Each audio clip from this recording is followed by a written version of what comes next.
Start करते हैं। अगला अध्याय हम लोग का रासायनिक बलगतिकी, केमिकल काइनेटिक्स। रासायनिक बलगतिकी का मतलब क्या होता है? जब हम किसी भी अभिक्रिया के अंदर ये देखते हैं कि वो कितने तेजी और कितने धीरे से घटित हो रहा है, तो उसको हम लोग रासायनिक बलगतिकी में अध्ययन करते हैं। जैसे अगर हम बात करें इस अभिक्रिया के अंतर्गत A+B मिलकर बनता है AB, तो यहाँ पर A और +B अभिकारक कहते हैं और AB जो उत्पाद बना है उसको उत्पाद बोलते हैं। अभिकारक को R से हम सूचित करेंगे और उत्पाद को P से सूचित करेंगे। ठीक, तो आगे कहीं भी अगर आप मिलेगा अभिकारक और उत्पाद तो समझ जाना है क्या हम बोलना चाह रहे हैं कि जो अभिक्रिया में भाग लिया है अभिकारक, जो अभिक्रिया के तहत प्राप्त हुआ है उत्पाद। समझे? आइए आगे समझते हैं। अगला टॉपिक है अभिक्रिया का पहला ही टॉपिक है अभिक्रिया का वेग, रेट ऑफ रिएक्शन। वेग मतलब होता है किसी भी चीज का विस्थापन बटा समय। गणित में हम लोग पढ़ते हैं विस्थापन बटा, या फिजिक्स में पढ़े होंगे विस्थापन बटा समय, कि कोई भी चीज को कितना दूरी तय करा और कि दूरी तय करने में जो समय लगा उसको वेग बोलते हैं। उसी प्रकार से इस अभिक्रिया में देखेंगे कि कितना समय में अभिक्रिया खत्म हो जा रहा है, मतलब पूरा अभिक्रिया कंप्लीट हो जा रहा है। तो जो समय लगेगा उसको पता करके जो प्राप्त होगा उसी को बोलते हैं अभिक्रिया का वेग, रेट ऑफ रिएक्शन। जैसे अगर हम बात करें कि हम समय पता करते हैं और अभिकारक फिर उत्पाद। अगर हम मान लें T0 समय पर, मतलब समय बिल्कुल 0 है, तो जो अभिकारक है जिसको R से सूचित करते हैं और उत्पाद जिसको P से सूचित करते हैं, मान लो ये A+B AB प्राप्त हो रहा है उत्पाद के रूप में। ठीक, तो अगर हम कहें कि अभिकारक का मान अभी जस्ट जब अभिक्रिया शुरू नहीं हुआ है, जस्ट उससे पहले 10 है, तो उत्पाद का मान एकदम 0 रहेगा, एकदम बिल्कुल कुछ नहीं रहेगा उत्पाद। जब समय शुरू हो जाता है अभिक्रिया, मतलब कि रिएक्शन जब शुरू हो गया है, तब जाके समय T1 हम उसको बोलते हैं, मान लेते हैं 1। और अब अभिकारक का मान क्या हो जाएगा, मतलब अभिक्रिया करना शुरू कर दिया है, अभिकारक के अंदर कुछ मिक्स हो गया है। जैसे पानी के अंदर अगर हम चीनी डाल रहे हैं, तो जब चीनी डाले, जब वो रिएक्शन शुरू नहीं किया है, एक दूसरे का अणु आपस में नहीं मिला है, तब हम 0 बोले समय। जब समय चालू हुआ, जब वो एक दूसर के अणु दूसर में घुलना शुरू हो गया, मिलना शुरू हो गया, तो उस समय को T1 बोले हम। मतलब एक समय, 1 सेकेंड जब पूरा हो गया, तो क्या हुआ, अभिकारक कुछ खत्म हो गया, उसमें कुछ उत्पाद भी, मतलब चीनी जब मिल गया तो अब वो अभिकारक पूरा नहीं रहा, कुछ तो घटा होगा। 10 है तो मान लेते हैं 8 हुआ होगा, और उत्पाद अब बनना शुरू हो गया तो 2 हो गया। ऐसे ही T2 समय पर देखते हैं, 2 सेकेंड पर देखते हैं कि अब देखेंगे कि 8 से घट के फिर अभिकारक 6 आ जाएगा और उत्पाद आगे और बढ़ जाएगा, तो ये 4 हो जाएगा। ठीक, और वैसे T3 समय पर देखते हैं, 3 सेकेंड हुआ है तो अभिकारक हो जाएगा 4 और ये हो जाएगा 6। इस प्रकार से हम देखते हैं कि जैसे जैसे अभिकारक घटता है उत्पाद उसी वैसे बढ़ता है। ठीक, यहाँ पे समझे कि जब अभिकारक घट रहा था तो उत्पाद बढ़ रहा था ना, उत्पाद का मान बढ़ रहा है, मतलब उस विलयन के अंदर उत्पाद ज़्यादा हो रहा है। उत्पाद मतलब जो नया पदार्थ प्राप्त हुआ है हमको, अभिकारक मतलब जो पहले से था। बहुत सिंपल बात है। तो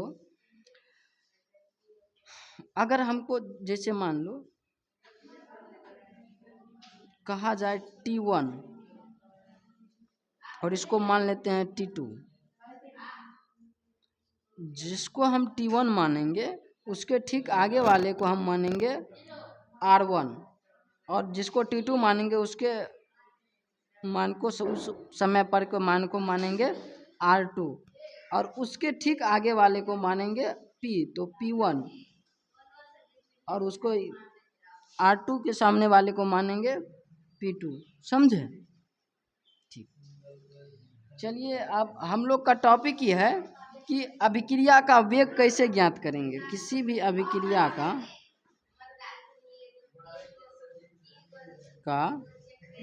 वेग, देखो अभिक्रिया का वेग दो प्रकार से निकाल सकते हैं। या तो हम अभिकारक का सांद्रता और समय निकाल लें, या तो हम अभिकारक का सांद्रता मतलब कि ये दोनों का परिवर्तन का सांद्रता निकाल लें और दोनों के बीच का समय निकाल लें तो उसका वेग निकल जाएगा। अच्छा, वेग का क्या परिभाषा था कि वेग विस्थापन बटा समय, जो दूरी तय करने में दूरी है उसको तय करने में कितना समय लगा उसको लिखते थे तो वेग निकल जाता था। तो यहाँ अभिक्रिया का वेग निकालना है, ये अभिक्रिया का वेग निकालना है तो क्या करेंगे कि पूरा रिएक्शन होने में जितना समय लगा उस समय और जो अभिकारक उत्पाद में बदला वो किस किस हिसाब से बदला वो, तब जाके हमें प्राप्त होता है अभिक्रिया का वेग। तो हम लोग ये कह सकते हैं कि या तो अभिकारक का सांद्रता निकाल लें या उत्पाद का सांद्रता और उसके बटा में समय निकाल लें। तो हम लोग कहते हैं कि अभिक्रिया का वेग निकालने के लिए अभिकारक की सांद्रता में परिवर्तन की दर बहुत इम्पोर्टेंट चीज़ है, ध्यान से सुनो। अभिकारक की सांद्रता में परिवर्तन की दर, जो अभिकारक है उसके सांद्रता जो भी घट रहा होगा बढ़ रहा होगा उसका परिवर्तन का दर निकालना है। दर मतलब इकाई समय में जो परिवर्तन होता है। जैसे अगर अभिकारक की सांद्रता में परिवर्तन का दर निकालें तो ये दोनों का दर निकालेंगे। दर निकालने के लिए क्या होता है कि जो लास्ट वाला मान होगा उसको पहले वाले मान से घटा देंगे, यानी कि 4 में से 8 को घटाएंगे। लास्ट वाला मान कौन है, 4 है या 8 है? 4 है। तो लास्ट वाले मान से पहले वाले मान को घटा देंगे तो इसको बोलेंगे अभिक्रिया, जो सांद्रता है सांद्रता में परिवर्तन। तो इसको ये पूरा को अगर मिक्स करके एक परिभाषा बनाना हो तो हम कह सकते हैं कि अभिक्रिया अभिकारक के सांद्रता में, ये कौन चीज है, सांद्रता ही दिया है ना, कि अभिकारक के सांद्रता में परिवर्तन का दर। और परिभाषा में हम यही देखें कि अभिकारक की सांद्रता में परिवर्तन की दर कैसे बना, परिभाषा समझ में आया? अब हम समझते हैं कि यहीं से हम लोग निकालते हैं एक फार्मूला कि अभिकारक की सांद्रता में जो परिवर्तन हुआ, अभिकारक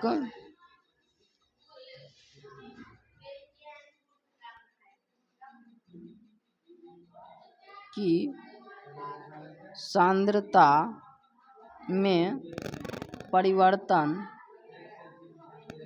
जब परिवर्तन कह रहे हैं मतलब दोनों हम लिखेंगे, जो मान लास्ट में आया उसमें पहले वाले को घटा देंगे। परिवर्तन को किस चीज़ से सूचित करते थे हम लोग, डेल्टा से, याद रखना। इस प्रकार इसको डेल्टा बोलते हैं, त्रिभुज आकार के संरचना को। अच्छा, अभी हम इधर आते हैं परिभाषा में। तो हम लोग ज्ञात कर रहे थे परिभाषा से सूत्र, तो अभिकारक की सांद्रता का परिवर्तन निकाल लेंगे और उसका नीचे समय ज्ञात कर लेंगे। जैसे वेग निकालने में हम लोग करते थे विस्थापन बटे समय निकालते थे, यहाँ भी ठीक वही कर रहे हैं। यहाँ क्या कर रहे हैं कि जो हम लोग को, ये तो अभिक्रिया है, ये तो कहीं का दूरी नहीं है, तो अभिक्रिया में अभिकारक का सांद्रता का परिवर्तन निकाल के उसके समय से भाग दे देंगे तो प्राप्त हो जाएगा अभिक्रिया का वेग। या तो हम क्या कर सकते हैं, चलो एक और हम बात बताते हैं, अभिक्रिया का अगर वेग निकालना है तो और किस चीज़ से निकाल सकते हैं। अभी हम क्या पढ़े कि या तो अभिकारक से निकाल सकते हैं या तो उत्पाद से निकाल सकते हैं। तो हम कह सकते हैं कि उत्पाद, सेम चीज हम लागू करेंगे उत्पाद पर। उत्पाद की सांद्रता में परिवर्तन, सब चीज वही रहेगा, बस अभिकारक के जगह उत्पाद लिखेंगे। उत्पाद की सांद्रता में परिवर्तन बटे जो समय लगा हुआ है वहाँ तक पहुँचने में। जैसे हम समझाए कि जब अभिक्रिया शुरू नहीं हुआ था तो अभिकारक T1 समय पर अभिकारक 8 था, T3 समय पर अभिकारक 4 हो गया, T3 समय पर उत्पाद 6 हो गया। ये तो हम अभी बताएं कि उत्पाद के साथ, अच्छा अगर इसको हम सूचित करके छोटा में लिखना चाहें तो कैसे लिख सकते हैं, समझो कि अभिकारक की सांद्रता में परिवर्तन, अभी हम बताए थे परिवर्तन को हम दिखाते हैं डेल्टा से, ठीक, सांद्रता को ब्रैकेट से दिखाएंगे। वैसे सांद्रता को विलयन अध्याय में C से दिखाते थे, लेकिन यहाँ पर सांद्रता को ब्रैकेट से दिखाएंगे। किस चीज से? कोष्ठक। दो बात समझाए अभी कि सांद्रता को कोष्ठक से दिखा रहे हैं और परिवर्तन को डेल्टा से दिखा रहे हैं, ठीक, कोई कंफ्यूजन? ठीक, आगे बढ़ते हैं। तो अभिकारक क्या है? R। अब वैसे अभिकारक तो ये मान है, लेकिन अभिकारक को सूचित कर रहे हैं R से, ठीक, बहुत पहले बता चुके हैं, समझ में आया है, ठीक। तो R अभिकारक की क्या है? सांद्रता। सांद्रता को किस चीज से सूचित करेंगे? डेल्टा से। सूत्र बना कैसे हम ये समझा रहे हैं। वैसे एक बार में सूत्र लिखा के क्वेश्चन करा सकते थे, लेकिन समझो तो R जो है इसका सांद्रता अभिकारक की, अरे R बोले या अभिकारक बोले बात एक ही है, क्योंकि उसको सूचित कर रहे हैं। तो अभिकारक की सांद्रता में परिवर्तन, इसका परिवर्तन को सूचित करते थे डेल्टा से, ठीक, और समय, जो समय लगा है, सॉरी डेल्टा, डेल्टा T हम कहेंगे, समझा? ये सब क्या है, समझा? ये कोष्ठक, ये त्रिभुजाकार संरचना, मतलब इसे तो इसको त्रिभुजाकार संरचना डेल्टा बोलेंगे यहाँ पर, समझ में आया? ठीक, अभी क्वेश्चन भी करेंगे तो ध्यान से समझो। उत्पाद की सांद्रता में परिवर्तन, यहाँ पर सूत्र अगर बनाना चाहें तो उत्पाद क्या है? उत्पाद को कौन चीज सूचित करते थे? ध्यान से देखो, P से, इसके सांद्रता में परिवर्तन, तो P को कोष्ठक में बंद करेंगे और डेल्टा लगा देंगे, बटा समय लगा देंगे, तो हमको प्राप्त हो जाएगा अभिक्रिया का वेग।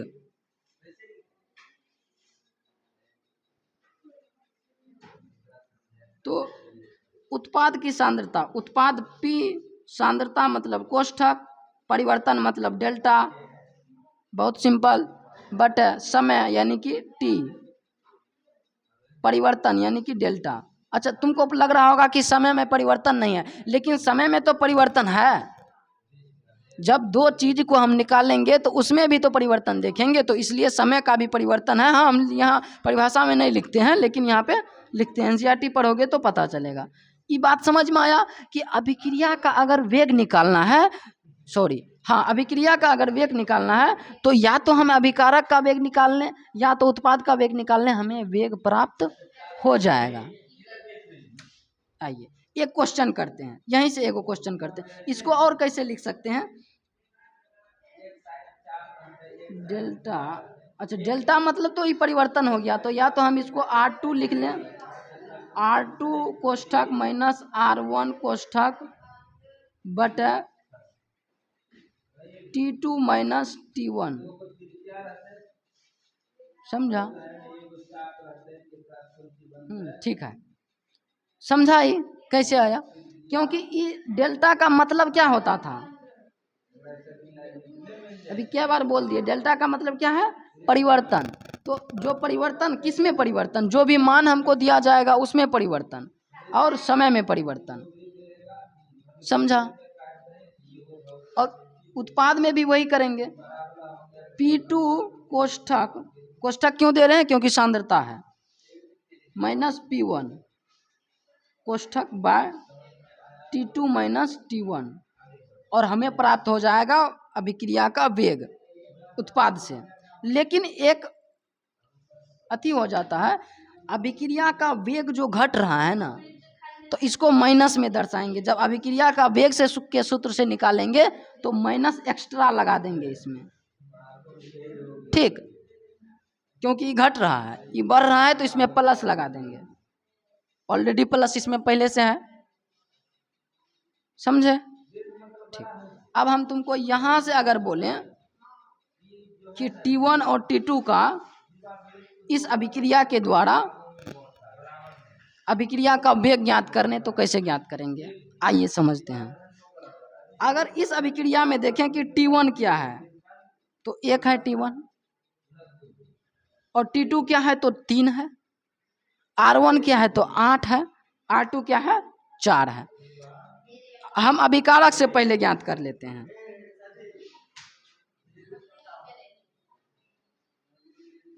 यहाँ पे हम एक उदाहरण देके समझा रहे हैं सिर्फ। देखो R2 कहते हैं, मतलब अभिकारक से हम ज्ञात कर रहे हैं तो R2 देखेंगे। जो T1 है उसके ठीक आगे वाले को देखेंगे, मतलब कि जब T1 के समय कितना मान था सांद्रता में अभिकारक का, तो T1 के समय सांद्रता में अभिकारक का मान 8 है, तो वैसे पहले लिखेंगे R2 को।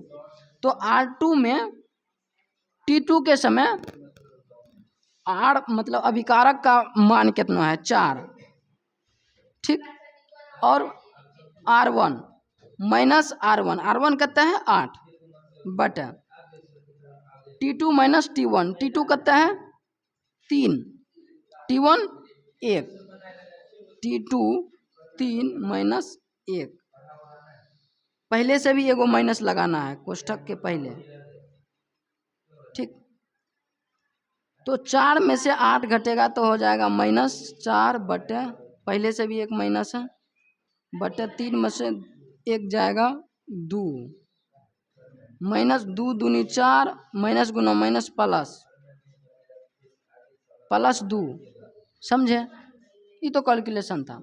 अच्छा, उत्पाद से अगर ज्ञात करना चाहें तो तब भी सेम ही होगा। P2 देख लेंगे क्या है, P2 में से P1 घटा देंगे, P2 का मान है 6, P1 घटा देंगे 2 बटा T2 3, T1 1, 4 बटे 2, 2 दूनी 4 बराबर 2, समझे। बहुत सिंपल बात है।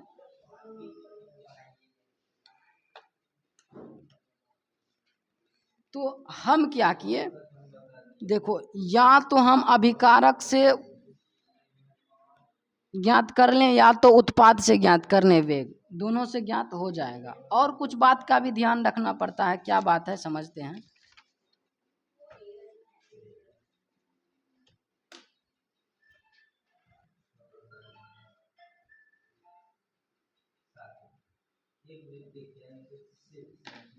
जब भी हम जैसे A plus B is equal to C plus D, कोई अभिक्रिया है, अभिकारक है A प्लस बी और प्राप्त हो रहा है उत्पाद के रूप में C प्लस डी, तो हमें किस चीज़ का ध्यान रखना पड़ेगा अगर कोई न्यूमेरिकल में, तब देखते हैं। इसमें से अगर हमको अभिक्रिया का वेग निकालना हो तो कैसे निकालेंगे बताओ, किस चीज का वेग निकालेंगे तो अभिक्रिया का वेग प्राप्त हो जाएगा। चलो अगर ये क्वेश्चन के रूप में दे दें कि इसमें अभिक्रिया का वेग तुमको ज्ञात करना है तो कैसे लिखोगे, इसका अगर वेग निकालना है तो कैसे लिखोगे बताओ। अरे भाई अभी ये न बताए कि जो अभिक्रिया है उसका जो अभिकारक है, ये अभिकारक है, ये उत्पाद है। तो वेग निकालने के लिए क्या सूत्र बताए, क्या फॉर्मूला बताए, क्या परिभाषा बताए, हाँ मारेंगे ना।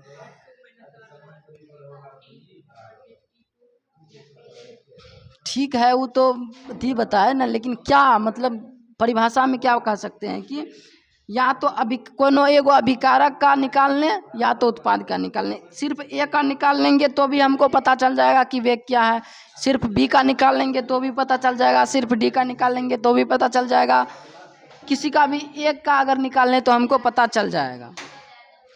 तो हम निकालते हैं, जैसे ए का अगर हम बताएं कि डेल्टा ए बटे डेल्टा टी, अच्छा कोष्ठक के अंदर इसको लिखेंगे, या डेल्टा कोष्ठक बी बटे डेल्टा टी, या डेल्टा सी बटे डेल्टा टी, या डेल्टा डी बटे डेल्टा टी, समझा। डेल्टा मतलब परिवर्तन, कोष्ठक मतलब सांद्रता। एक और बात का ध्यान रखना पड़ता है, रस समीकरण मितीय गुणांक। रस समीकरण मितीय गुणांक क्या होता है?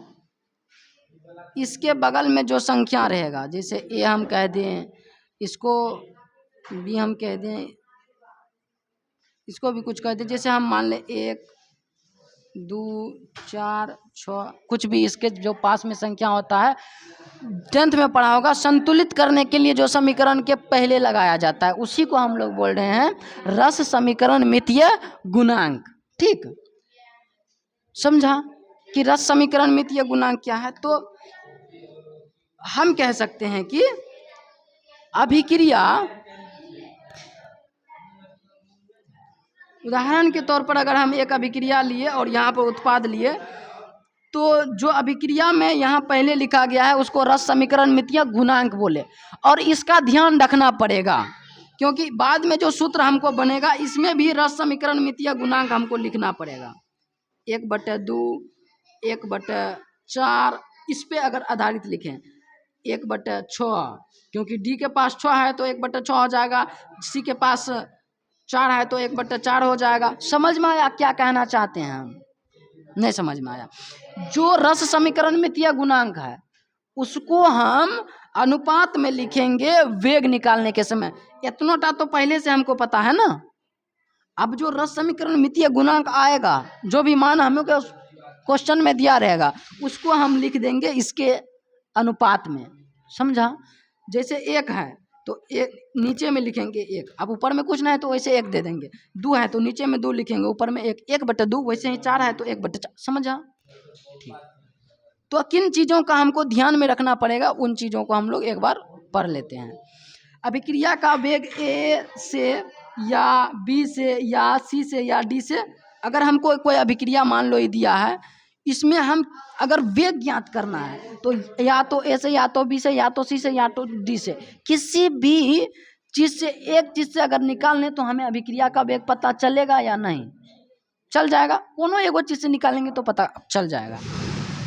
अभिकारक से निकालते समय एक्स्ट्रा माइनस का ध्यान रखना पड़ता है। हम अपने भाषा में लैंग्वेज में लिखें ताकि तुम समझ जाओ कि अगर हमको अभिकारक से निकालना है तो एक्स्ट्रा एगो माइनस लगाते हैं। अभी हम आपको इधर यही बात समझाए थे, एगो एक्स्ट्रा माइनस लगाते हैं। क्यों? क्योंकि अभिकारक का मान घटेगा तो माइनस लगा देते हैं यहाँ पर। ठीक, अभिकारक से अगर निकाल रहे हैं तो एगो एक्स्ट्रा माइनस लगाएंगे। उत्पाद से लगाएंगे तो उसका कुछ ध्यान नहीं रखना है। ठीक, अगर अभिकारक से मान निकालेंगे तो एक्स्ट्रा माइनस लगाएंगे, इस बात का विशेष ध्यान रखना है।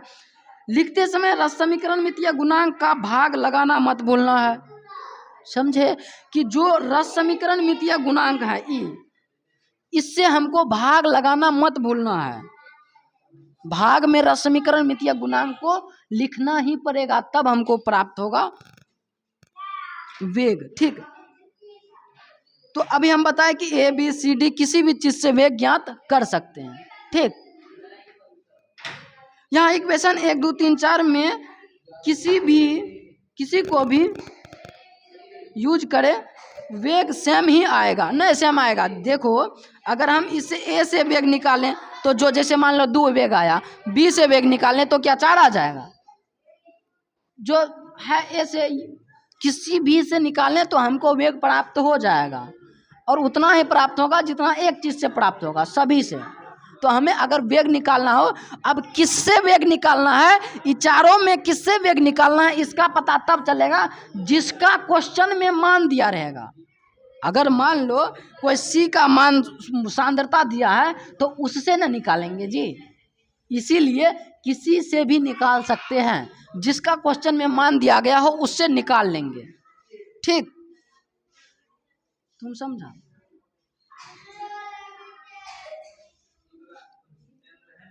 चलो अब एक क्वेश्चन देते हैं, तुमको करना है। क्वेश्चन है 3a + 2b = 6c + 5d। इसमें बताना है कि वेग कैसे निकालेंगे। चलो लिखो इसका वेग कैसे निकालेंगे अपने कॉपी में। तुम्हारे पास 2 मिनट समय है, तुम्हारा समय शुरू होता है अब। तुम थोड़ा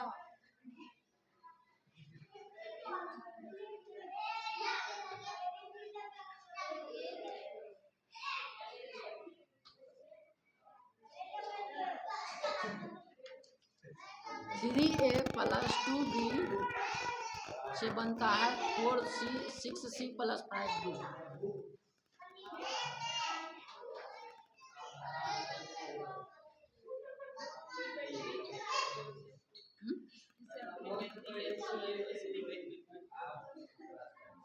वह करे जो फार्मूला है वो फार्मूला पर बैठ गई।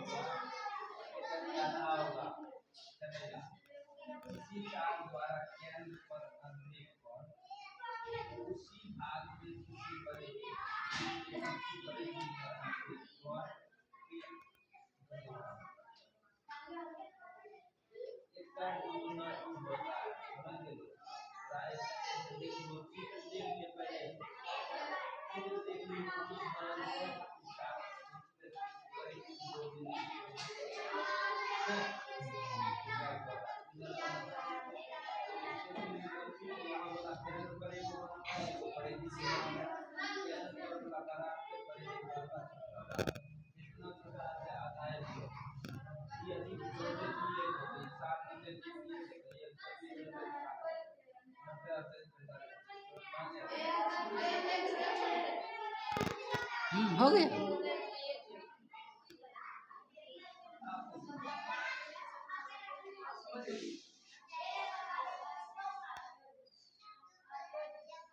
सांद्रता कहाँ लिखी? सब चीज सही था, सांद्रता नहीं लिखी है। आइए हम समझते हैं, टाइम हमारा खत्म हो गया है। हम क्या बोले, किसी एक का अगर लिखना हो, वैसे हम सबका लिख के दिखाएंगे। जैसे हम ए का अगर लिखें तो क्या करेंगे, डेल्टा ए का लिखेंगे, सांद्रता ए और डेल्टा बटे, तुम यही डेल्टा नहीं ली, सॉरी सांद्रता नहीं लिखी थी। सांद्रता को हम सूचित करते हैं कोष्ठक से, यहाँ पर डेल्टा टी, और रस समीकरण मितीय गुणांक को भाग में लिखना है 1/3। अभिकारक है तो एक्स्ट्रा माइनस लगाना है, बन गया। या हम इसको कैसे लिख सकते हैं, अगर बी का लिखना हो तो सांद्रता, बी का सांद्रता और परिवर्तन उसमें तो डेल्टा बटे उसका डेल्टा टी, रस समीकरण मितीय गुणांक 1/2, एक्स्ट्रा माइनस अभिकारक है तो एक्स्ट्रा माइनस लगा देंगे। ठीक। उत्पाद का अगर लिखें, ये कौन सी था, अभिकारक, इसमें से किसी भी एक का अगर ज्ञात कर लेंगे तो वेग प्राप्त हो जाएगा। अब एक बात और समझते हैं, अभी पहले उत्पाद का लिख देते हैं फिर बताएंगे। डेल्टा सी बटा, अरे कोष्ठक, डेल्टा कोष्ठक नहीं टी, अब रस समीकरण मितीय गुणांक 1/6, एक्स्ट्रा माइनस लगाएंगे, नहीं लगाएंगे, इसी बात का ध्यान रखना है। हाँ 1/6 है, 6/1 ना, 1/6, क्योंकि भाग देना है ना, गुना तो नहीं करना है ना। और डेल्टा डी सांद्रता, डेल्टा टी, एक्स्ट्रा माइनस लगाएंगे, नहीं लगाएंगे क्योंकि उत्पाद है। तो ये कौन सी है, उत्पाद। एक बात हम बताए थे कुछ देर पहले, अच्छा यहाँ पर ये नहीं लिखे, 1/6 रस समीकरण मितीय गुणांक, समझ में आया।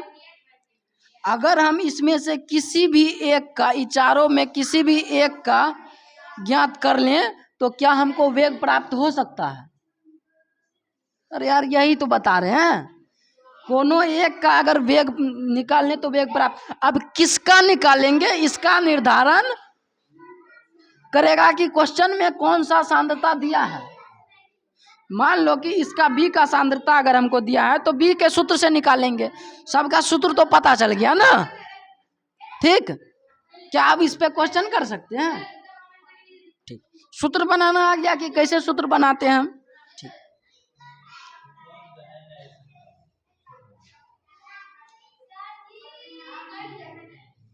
एक और बात होता है, क्वेश्चन से पहले एक और टॉपिक समझ जाओ, सॉरी कॉन्सेप्ट समझ जाओ। अगर हमको उत्पादन का दर ज्ञात करना हो, जैसे हम सी का उत्पादन का दर निकालना है, सी उत्पाद प्राप्त हुआ है ना, इसके उत्पादन का अगर दर ज्ञात करना हो कि कितना उत्पादन हुआ तो कैसे ज्ञात करेंगे।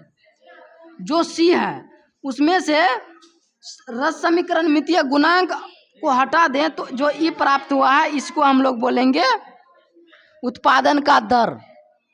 ठीक, ये बहुत सिंपल बात है कि जो वेग प्राप्त हुआ था उसमें से रस समीकरण मितीय गुणांक और को हटा दें तो हमें प्राप्त हो जाएगा वेग, सॉरी उत्पादन का दर। जो वेग निकला था उसमें से अगर रस समीकरण मितीय गुणांक को हटा दे तो हमें क्या प्राप्त हो जाएगा, उत्पादन का दर। तो सी का उत्पादन का दर क्या हो जाएगा, डेल्टा कोष्ठक सी बटा डेल्टा टी। समझा, ये कौन सी है, उत्पादन का दर।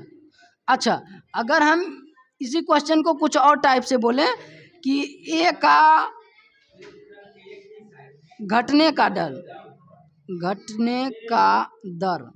अरे भाई ये तो घट रहा है, अभिकारक है, ये घटेगा ना, यहाँ यही ना बताए कि जो अभिकारक है वो हमेशा घटेगा। तो ये अभिकारक है, ये घटेगा, ये उत्पाद है, ये बढ़ेगा। अगर हम इसको ए मान लें तो ये क्या होगा, हमेशा घटेगा। तो इस अभिक्रिया में ए का घटने का दर अगर ज्ञात करना हो तो जो वेग का सूत्र होगा उसमें से रस समीकरण मितीय गुणांक को हटा ले तो हमको प्राप्त हो जाएगा ए का घटने का दर। ठीक, क्या करना है, सिर्फ जैसे ए का सूत्र क्या है, यह इसमें से हमको क्या ज्ञात करना है, रस समीकरण मितीय गुणांक को हटा दें तो जो प्राप्त हो जाएगा ये, इसको हम लोग बोल देंगे ए का घटने का दर। डी का उत्पादन का दर ज्ञात करना हो तो क्या करेंगे कि रस समीकरण मितीय गुणांक को हटा लेंगे, जो बचेगा वो क्या होगा। अगर सी का उत्पादन का दर ज्ञात करना हो तो वही बात है, रस समीकरण मितीय गुणांक को हटाएंगे वेग के सूत्र से। तो यहाँ क्या लिखेंगे बताओ,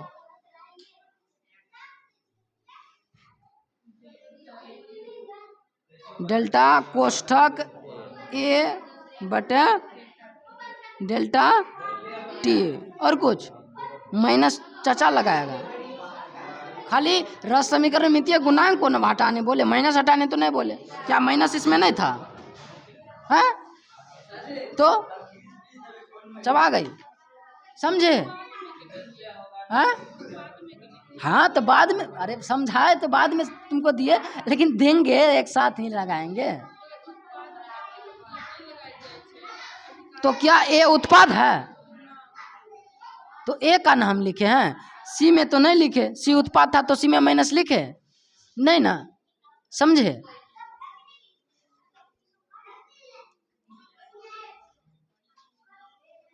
अरे यार तुम उल्टा समझ गए, उत्पाद में माइनस नहीं लगाते हैं, अभिकारक में माइनस लगाते हैं। तो यहाँ अभिकारक था इसलिए माइनस लगाया, उत्पाद में यहाँ भी माइनस नहीं लगाए, समझ में आया होगा। चलो एक और क्वेश्चन देते हैं और अबड़ी बार बढ़िया से बनाना है, कोई डाउट नहीं होना चाहिए। अभिक्रिया देते हैं तुमको, N2+3H2 प्राप्त होता है 2NH3। इसमें से बताओ अभिक्रिया का वेग, अभिक्रिया का वेग। चलो जल्दी लिखो। तुम्हारे पास समय है 2 मिनट।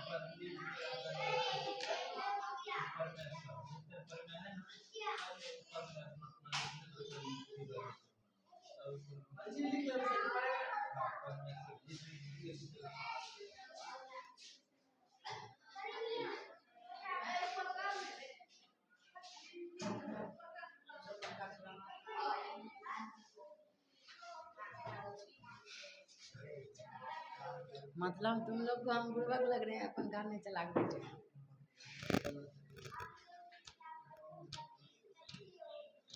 हमको बहुत ठंडा लग रहा है। तुम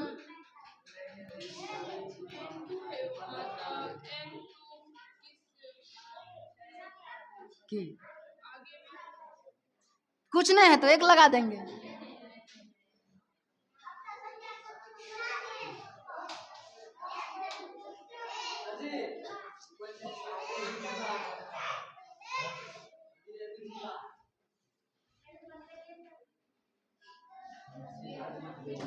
लिखा लिखो दिखाओ जो हो गया।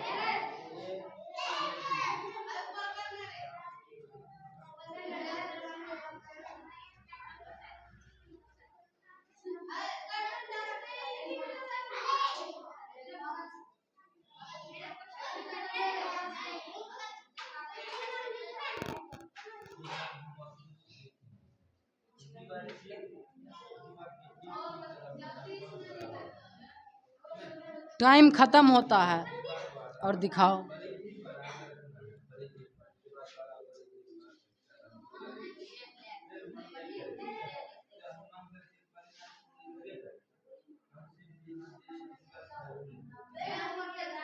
गलत है।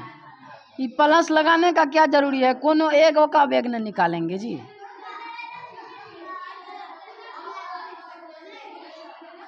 क्या गलती है वो देखो, समझाते हैं। डेल्टा N2 बटा डेल्टा टी बहुत अच्छा, वेरी गुड। तो कोनो एगो का ना निकालना है। ये पूरा फार्मूला में से कोनो एगो का हम बोले, अभिकारक में से अभिक्रिया में से कोनो एगो का। तो अगर हम 3 गो है, तीनों में से कोनो एगो का निकालेंगे तो बैग निकल जाएगा। और तुम पूरा फार्मूले के ऐसे प्लस दे के बराबर इक्वल टू, अरे भाई मारो। कोनो एगो को उठाएंगे उसको लिखेंगे। उसमें भी तुम्हारा गलती क्या है? तुम अभिकारक का जो लिखी है, चलो ये प्लस को हटा दे, इसको भी हटा दे। मान लो अकेला अकेला का तुम लिखी है, तो क्या अभिकारक में हम प्लस लगाते हैं? तुम तो प्लस लगाई है, वैसे कुछ नहीं लगा है तो प्लस मान सकते हैं ना। तो कहाँ गलती हुआ? सबसे पहले तो कोनो एगो का निकालना है। वैसे यहाँ तीनों का निकालना था तो तीनों का अलग अलग निकालती। और माइनस लगता है अभिकारक में, एक्स्ट्रा बताए थे, नोट में लिख के बताए थे, जबरदस्ती बताए थे, फिर भी गलत हो गया। आइए अगला सवाल पे चलते हैं। अच्छा, इसका हम उत्तर बता दें पहले तुमको। डेल्टा N2 बटे डेल्टा टी माइनस, अब 1/1 ऐसे दे देते हैं। या हम H2 का अगर निकालें, डेल्टा H2 बटे डेल्टा T2 टी, ठीक। अब क्या है इसका? 1/3 10 समीकरण मितीय गुणांक, अभिकारक है तो माइनस लगा देंगे। उत्पाद को लिखते हैं, delta NH3 minus 1/2 delta T. समझ में आया होगा, उम्मीद करते हैं। कहाँ पर? अरे यार माइनस नहीं लगेगा, गलती हो गया, उत्पाद था ना, समझा?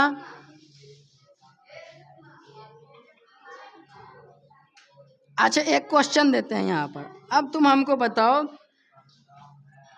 इसमें इस क्वेश्चन में NH3 का उत्पादन का दर,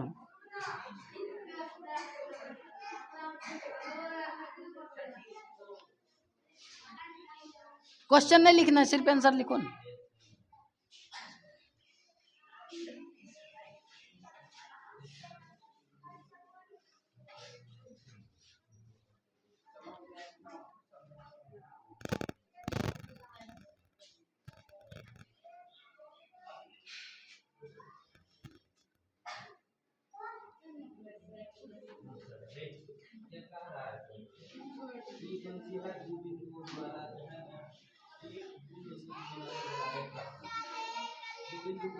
ठीक है, गुड। हम बताए थे कि उत्पादन के दर या फिर घटने की दर में कुछ करना नहीं है, बस रस समीकरण मितीय गुणांक को उससे हटा लेना है और हमको जो प्राप्त हो जाएगा वो बचेगा उत्पादन का दर, या अगर हमको दिया है घटने का दर तो घटने का दर। तो उत्पादन का दर हमको क्या निकलता है, NH3 डेल्टा बटे डेल्टा टी।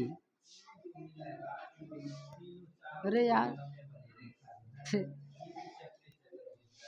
समझ में आया? आज के लिए यहीं तक रहने देते हैं।